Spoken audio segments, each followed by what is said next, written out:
Assalamualaikum warahmatullahi wabarakatuh. Perkenalkan, nama saya Ananda Wadjalasidi dari kelas 3B dengan NPM 24106311 7007. Di sini saya dari kelompok 5 akan membahas kode Python yang telah kita buat dari peta elevasi 3D dan kontur. Di sini kita menggunakan import library-nya. Yang pertama ada NumPy, di mana untuk operasi array dan perhitungan.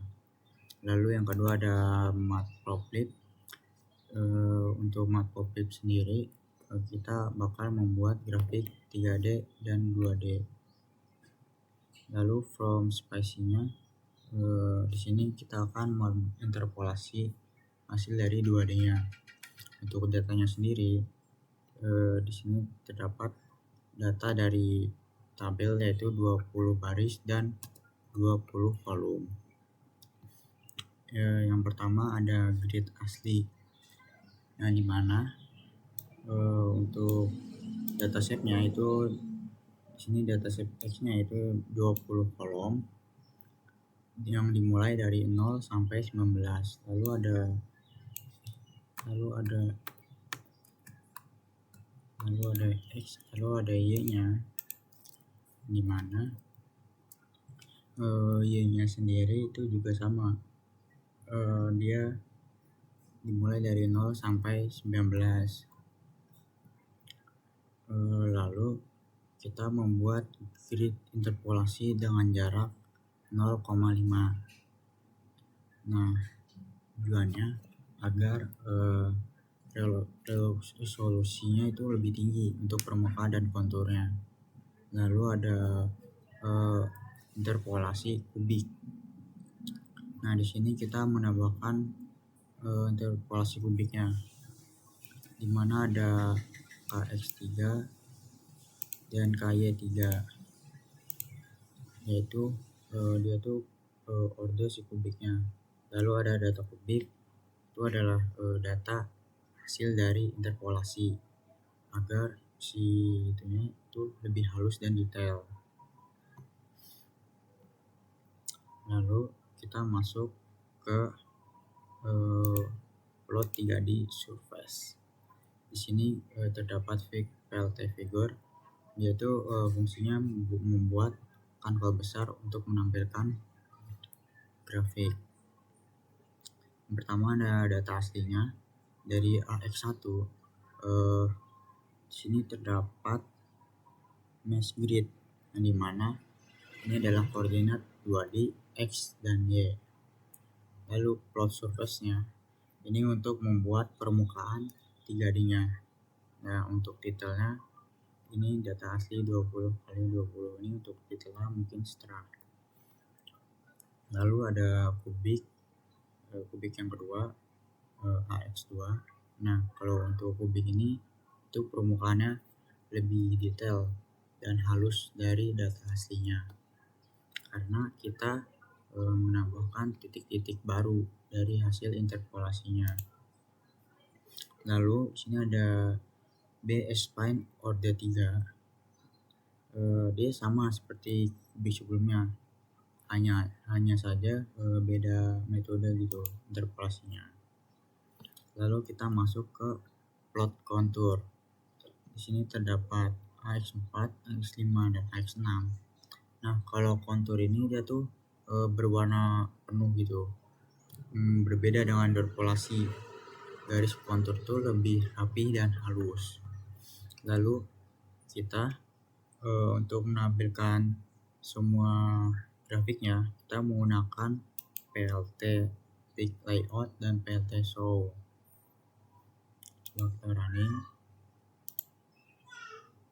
Nah, ini adalah hasil dari codingan di atas tadi. Di sini ada AX1 untuk detailnya itu data asli 20x20. Nah, AX2, AX3, AX4, AX5 dan AX6.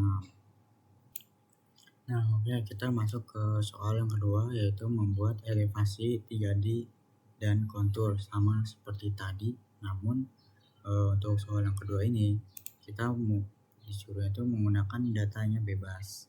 Nah, untuk datanya sendiri kita mencarinya di Kaggle. Nah, untuk yang pertama ada import. Nah, di sini importnya tuh sama seperti tadi, NumPy, Pandas, Matplotlib, dan ini dua ini.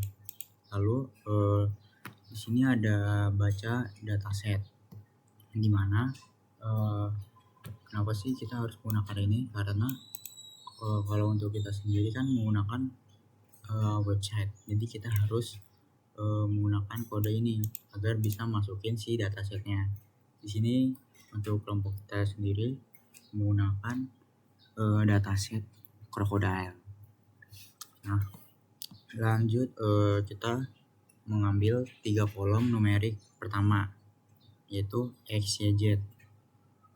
Nah, yang dimana X, Y, Z ini itu sebagai sumbunya gitu. Nah, agar data tersebut disimpan dalam array dari library NumPy untuk keperluan perhitungan selanjutnya. Lalu kita membuat grid dari interpolasinya.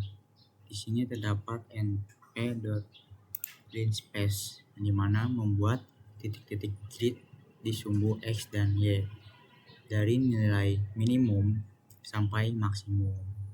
Lalu ada np.meshGrid di sini agar si vektornya ini menjadi koordinat 2D. Nah, terus ada points. Nah, poin ini tuh menggabungkan titik X dan Y yang asli untuk keperluan integrasi. Lalu kita masuk ke interpolasinya. Sini terdapat grid data yang dimana untuk grid data ini memperkirakan si nilai Z-nya ini baru di titik-titik grid yang tadi XI dan YI. Nah, metode di sini kita menggunakan metode cubic agar menghasilkan hasil yang lebih bagus atau lebih halus. Lalu kita mengambil titik interpolasi baru. Di sini terdapat flatten, di mana meratakan grid 2D ke bentuk 1D. Lalu ada valid mask, itu dia tuh memastikan si titik yang valid itu pasti layak dipakai. Nah, lalu kita masuk ke figurnya tuh figur 1, kita membuat grafik 3D. Nah, di sini terdapat plot surface, di mana kita membuat si permukaannya itu menjadi 3D dari hasil interpolasinya tadi. Nah, scatter. Nah, untuk scatter kita menggunakan menggunakan warna merah. Lalu scatter hitamnya ini itu hasil dari interpolasinya. Lalu yang kedua ada figur. Lalu yang figur kedua ada peta kontur. Nah, untuk peta kontur sendiri terdapat kontur F. Nah, kontur F ini itu membuat si peta kontur atau peta garis lah. Nah, untuk warna-warnanya kita sama mungkin seperti tadi. Nah, untuk kalau warna dari si isinya itu di sini terdapat si map. Nah, kalau kodenya mungkin ada banyak lah di Google, tinggal dicari aja. Nah, kita masuk ke hasilnya. Di sini terdapat hasil yang pertama, yaitu dari peta elevasi 3D seperti ini ya. Lalu yang figur kedua dari peta kontur elevasi. Nah, ini hasil yang dari yang kedua. Mungkin sekian dari saya. Wassalamualaikum warahmatullahi wabarakatuh.